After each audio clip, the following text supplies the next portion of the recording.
Hi there, sweet mommies. This is Sherry Hayes with MomDelights.com. This is a place where you can come and learn all about being a mommy and a wife and just walking with God. And today we're not really doing a podcast. This is going to be quite visual because we're going to talk about how to use the McGuffey's Pictorial Primer and the lesson book in particular. So someone asked me recently, they felt kind of lost, and I totally get that because when I first saw these books, I knew they were amazing, but I didn't know how to use them, I mean, there really aren't any instructions. We're used to having someone show us, it's pretty straightforward, and the lessons and everything. These are kind of really open-ended. It's kind of like the difference between handing a child a toy that you could only use a specific way and handing them a pile of blocks. So really this is like handing a mama who's teaching their child to read a pile of blocks. So you kind of have to decide what you want to do with it.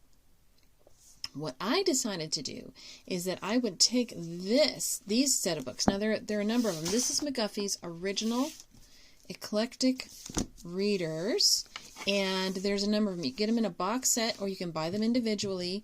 I think the box set is just a little over $100 now, and they're really nice. I covered mine with a plastic page protector that I cut and taped, but they actually have gold printing on the spines, and they're really nicely put together. They'll last through a number of kids. The paper's really thick and nice. This is from Mott Media.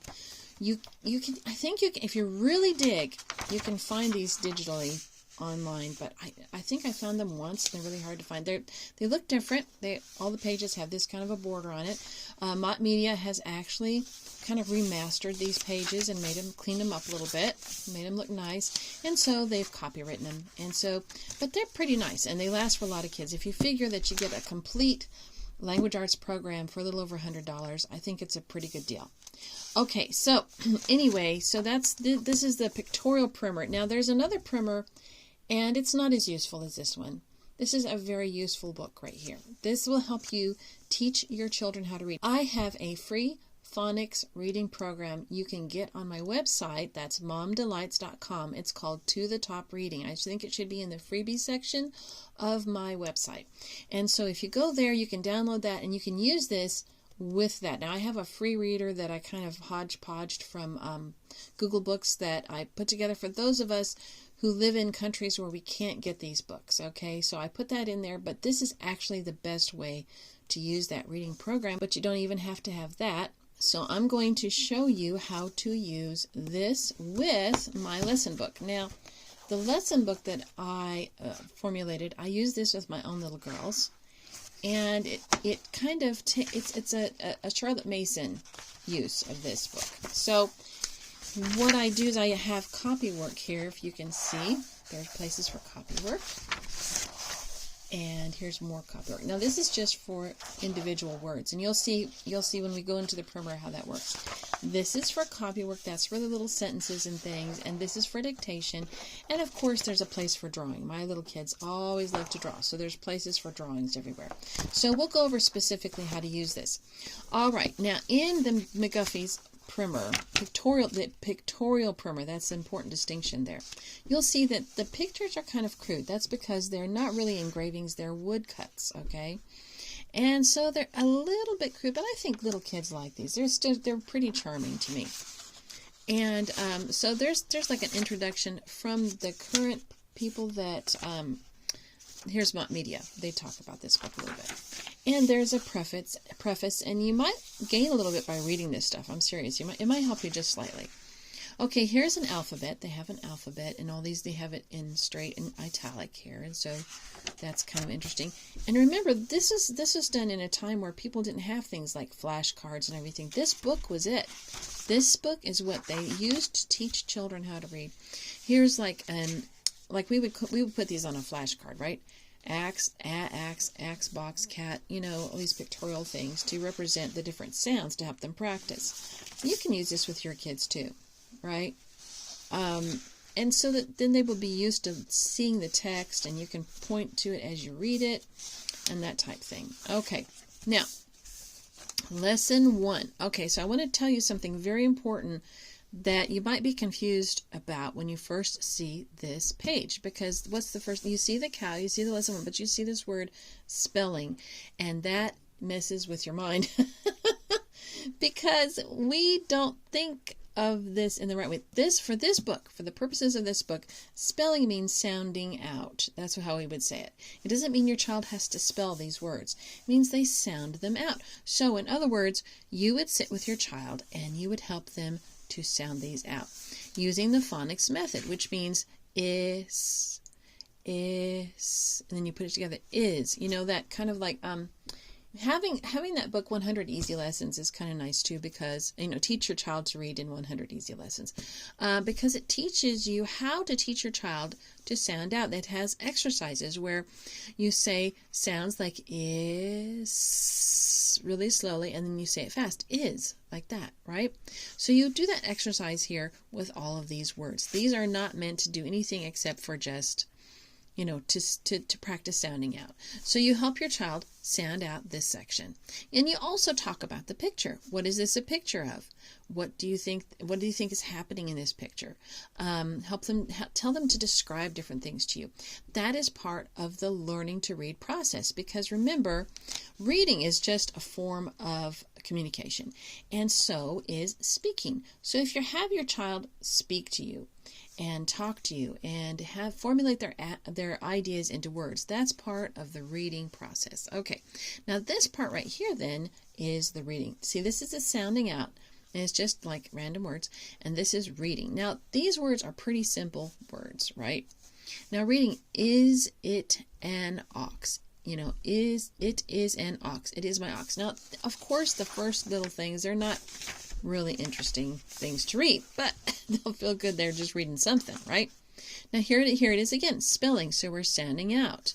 We're sounding these words out. Now we would think that this is like more of a sight word, because do is like, there's, you know, that doesn't look like do. Do should be D-O-O, right? But we help them sound these out. And we go. Do we go up? We do go up. Okay. So then here, there's the reading. Do we go? Do we go up? We do go up. And here's the spelling here again and the reading. So that's the first lesson. And actually, to me, when you have a child is just learning to read, I would split this into 3 portions. So you can see here's a spelling and a reading, and a spelling and a reading. And so there's 3 different parts to this lesson. So I would take then my lesson book, and I would come over here, and I would just use this first lesson, and I would have them write those kinds of words. So let's see what kind of words we have here. Okay, for the first one, I would have them pick, let's see, I think there are places for 12 words. 1, 2, 3, 4, yeah, there's 12 exactly. Now, no, you kind of have to repeat, don't you? Well, here's I would just take this, and maybe you could even split this part into 3 lessons. Like, see, because you can actually do at least 2 lessons with this. You know, it's up to how it works for you. And I would put like is. I know that sounds crazy, but I would put is here, and you kind of have to write it so they have an example. So you write is here. They repeat that, and they write as best they can here. Not perfection now, just good, right? Let them do as good as they can, but don't worry about perfection. This is not about perfection. It's just about slowly building up skills. So if they aren't very good at first, who cares, right? At least they're making an effort, and you're just so excited about it, and they're happy about it. Yay, yay, yay. Now, I know it sounds silly, but I began with just a regular composition book that had the dotty lines. No, I think that some of them did, some of them didn't. I just used a highlighter.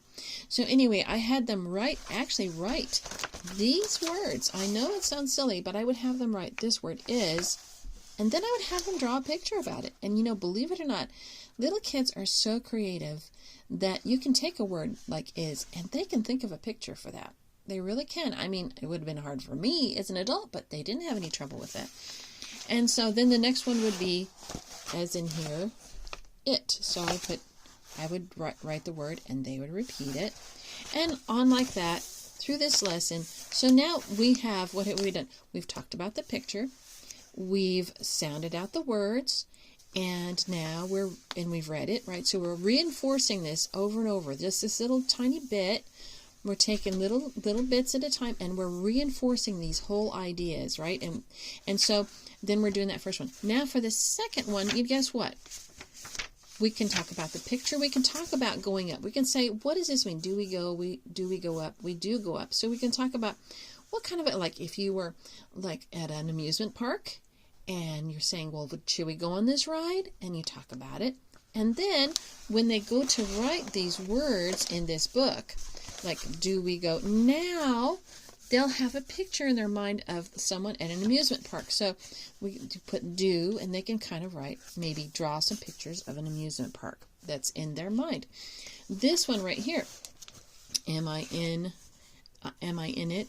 I am in it. So is he in it. So you can say like maybe they're in a little electric car driving down the street. And so is he in it. So you're riding with somebody else in this little kid's car, and so that gives them something to think about. Or you can have any kind of another little story. So those are like the first couple lessons. You could do copy work. So you could have them copy the entire thing. But you see, you need to write it first so that they have something to go with. So first you could even like number it if you want to. Put in number 1 and say, do we go? It says, do we go? Do we go up? We do go up. So just put and leave a space for them to copy. See? Leave a space. And you just do like that. And so there are your first few lessons, or your first lesson if you want it to be. You don't have, like, here's another thing. You don't have to have them write all of the words here. You could take this and you could do this for like 3 days. First day you do this one. Second day you do this one. Third day you do this one. And then you just pick some words from here. And on the 4th day you do some of this. Maybe the next week you go over this again. You reinforce it. You know, these first lessons you have to reinforce over and over again. So the first week you could have just done this portion. The next week, you go on to the copy work, and you go on to the dictation. And then don't worry about trying to fit everything into a Monday through Friday thing. You can split it up. You can have a weekend in between. It might even be good because they mull it over in their minds and then you're coming back to it. So the first few lessons, they're going to be different. They're going to be different because you're just beginning, and that's okay. Trust me. Okay, so here we have their lesson 2, right? Now, what it says here, it says, let the child spell each word in the line, then read as in lesson 1. So you're going to help them sound out at first each line and then have them just read it. Okay, that's what they're saying here. Okay, so is it an axe? It is an axe. It is my axe. It is by me, so it is. I go to it. Okay, that's lesson 2. Is it all? No, we haven't. We have more. We have more here, don't we? So what you can do then in this book is you can still split it into 3. You can have 3 lessons out of this lesson. I'm telling you. Definitely. So this could be a whole lesson. You could read this and sound it out as they're saying. You can talk about the picture. And then we have a place here for the words that you pick out. So you pick out some words from this first lesson right here. You pick the words out. You can do the copy work. You can pick these sentences from here. And then you can also do dictation. Now, I want to talk to you about dictation. It's something that's very important. I think a lot of people misunderstand how Charlotte Mason did dictation. Now, I know this is currently true for schools that use the Charlotte Mason method. What they do is they take the portion, like from, I like to do it from the copybook. So whatever they've copied, what we will do is we will go over that copywork. We will go over each sentence, and we'll talk about the spelling of that sentence, and I'll ask them if they have any questions about it. We'll go over each portion. And then when we do the dictation, they've had it reinforced and gone over and over. So when we do the dictation, it's not like the schoolers way of doing it is this. Okay, you know, Stinker, you should know these things. So I'm just going to give you this, and you can't ask me no questions, blah, blah, blah, blah, blah. And I know that strictly for Charlotte Mason, you're like that too. But for me, it's not really about trying to make them feel very small because of all they don't know, but to make them feel very big about all that they do know. Because by the time you've reinforced this over and over, they should really have very little trouble writing the sentences as you dictate them to you. So you'll take, as in this book here, so you'll be taking the sentences in here. Come on back. Okay, so you'll be taking each sentence and you'll be reading it to them aloud. Is it an axe? And you'll be having them to write it for you. Is it an axe? Now, if they get stuck, I always give them the information they need. I don't let them like sit there and flail around and wonder. They say, Mom, how do you spell axe? I'll spell A-X, and they will spell it. Or I might say like, think about it. Axe, axe. What does that sound like? And they'll say A-X, and I'll say, yep, that's it. Write it. So I don't let them flounder around like I'm a test proctor and they better get it right or else. I actually help them. I don't think that's a negative thing. I think that's helpful, and I think the whole idea is that they learn it, not that they feel like there's a test prompter and you're lording it over. I don't know how to explain it, but I don't like it. Okay. So anyway, so then here we have lesson 2, and we would do the same thing with that lesson. And here's another lesson. Now wait a minute. Lesson 3 is different format. So you're going, uh-oh, what do I do now? No, it's not hard. You can split this one up into 2 portions, and you can have this portion and you can have this portion. You can do 2 whole weeks in that. Now remember, we're going really, really slowly because supposedly this child is just beginning to read phonetically. So we need to take it slowly and reinforce and reinforce and reinforce. Believe it or not, that will really help. Now, if you have a child that goes like a rocket ship, this is going to be really boring. So what you want to do is you go fast. Okay. So lesson 1, you go ahead and like do this in one lesson and maybe do it in a couple days. And like that. Now you keep going until you hit a spot where they're really having to work, and then you'll change it. So here's lesson 4, same format as the last 2 pages, but here's lesson 5, and it's kind of like before what we were doing, where you're just going to talk about the picture, sound out the sentences, and then read them and use them. And there's 2 of these. You could possibly do 2 lessons in here. Here's lesson 6, and it follows the same format, and it kind of goes in the same format for a while in this book. So you'll see that we're going to have lots of reinforcement of these basic things. And this is partly why I love this pictorial primer, because it really does reinforce the basics.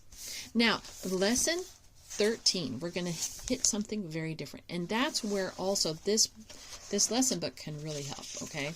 So as you see in this lesson, we have a list of words, and then we have a reading portion. So what you want to do is you want to sound out these words and then read this portion. Now you can see where you will be using this portion for the sounded out words. Now, if you don't have room for all of them, that's okay. Just pick the ones that you need practice with, and then you'll have your portion for copy work and dictation. And, you can talk. Sometimes the kids, they just want to redo this picture in their narrative drawing, and that's kind of fun too. And sometimes it will have a little story to it now, which is interesting. And you can actually talk about the little story that's made from the picture. And it follows this pretty much throughout the rest of the book. And there are little exceptions to it. Like some lessons will just be all words, like this one. And so you'll need to be a little creative. This one is talking about 2 syllable words. We call them 2 clap words in our house. We call them 2 clap words. And so what you'll be doing is you will be clapping these words out to show them how to syllableize with claps. 1 clap, 2 clap. Lion, lion. Oxen, oxen. And so it will be a little bit of work, this one. And the next lesson, they're doing the same thing. And so you might have to come up with your own sentences for these words for the copywork portion, and that won't be hard. The lion sat, or something like that. Or Abby will sit on the log, or something like that. You can come up with your own things for that. And here we go. We're going to go back. Here we have the next lesson. This lesson, 39, is got just a big thing of words, doesn't it? And so in those instances, just use your best judgment. Here's another one that has mostly words. But you can see they follow in different patterns. And so you can talk about the different patterns of the words and just kind of enjoy it. Enjoy the picture. Here's one that has a lot of words and just a little sentence here. And, you'll notice that you're going to have some consonant blends. Here's one that's it's going to have a long O, silent E. There's going to be a lot of stuff to talk about in this lesson. And as you go through this book, it gets a little more, the reading gets a little gradually, a little more. And that's good because it just really helps them to have everything super reinforced. If you have a child that's going really fast, just go really fast with them and just go over that. So I hope that helps you with the original Pictorial McGuffey Primer. And it's called, here, sorry, there's so much glare. Okay, the McGuffey's Pictorial Eclectic Primer is what it's called, and you can see that. So if you want to order, you can order this just by itself. If you're just learning to read, if you're just teaching your child, hopefully you're not just learning to read. It's okay too. I mean, we all have to start someplace. But if you're just teaching your child to read, this is a good place to start. This is like one of my favorite resources for teaching your child to read. And if you use my my To the Top free reading program, you'll find that it reinforces things and goes really slowly, but it helps, especially if you have a child that you would call dyslexic. It goes slow enough and it goes over and over and over things. I developed that with my own children. I read this book, An Acorn in My Hand by Ethel Bolden, and I tell you what, it just helped me to understand some things. So, I mean, it has lists, it has ideas, it's really cool. So I kind of based my reading program off of this and Teach Your Child to Read in 100 Easy Lessons. I have some of that stuff in there, some things they suggest, and the stuff in here. So I put it all together, and I have printable flashcards and exercises and everything. Stuff that I did with my kids because they had trouble sounding certain things out. It was just like some certain things they had trouble with. So another resource I used was that original New England primer. It's like it's the little tiny blue book, and it has how they used to learn to read, how probably George Washington learned to read with this little tiny book. Of course, it was bigger probably. But anyway, it has word lists and it has all kinds of cool things. And I use some of that too to teach my kids. So I put that all in that little program. And so that's something you can do. And I hope that helps you. Now I'm going to give you an update on the Commonplace books I've been working on. So those of you that have subscribed to my channel or go on my blog, well, I don't really talk about it on my blog that much, do I? I should. But anyway, you'll know in my community posts that I've been working on a project called the Commonplace Book. Now, someone in Australia, bless her heart, she mentioned that she really likes the lesson books because it helps her not to have a whole bunch of loose papers, and her kids can get it done, and it turns out to be kind of a keepsake in the end. But that she wished I would make something like that for notebooking pages. And I thought about it, and I thought, I prayed about it, of course. I asked God to help me with everything. Almost. Not perfect at that either. But I noticed the difference when I don't ask Him, right? Okay, so anyway, so I started this project, and the Lord just started giving me these cool ideas. So this is like the cover for the primary that I've been working on. I'm not completely finished, but I put all of my pages in here so they won't smear and get damaged as I'm working on them. I have a daughter who's helping me digitalize everything, so we're working on that. So these are the covers, and here's a contents page I've been working on, and most of these are pretty much done. Here's a primary notebooking page. So I'm having 3 levels, as you saw. So this is like a primary page that I'm working on, and this would be like for the secondary. We're still working on all the formulation for this, but we're getting closer and closer. And so this brings me to my announcement. I am going to be digitalizing and putting into PDF a few, I think one example of these primary and level 2 notebooking pages, and I kind of need you guys to, if it works into your schedule, if it's something you feel good about, if you could take these and have your little kids fill these out and then photograph their finished product and send it to me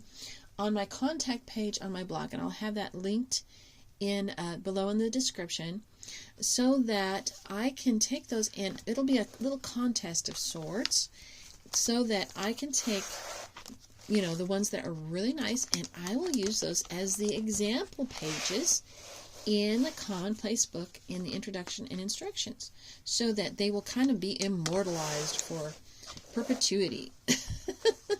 So if your little kids feel so inclined, my high school daughters will be filling out the third one, but I thought for like the first and second one, you know, it'd be kind of fun to have you guys submit some things, and then I will use that, and it'll be helpful to others when they read it. But it's no pressure, and if you don't get around to it, I'm not worried about it.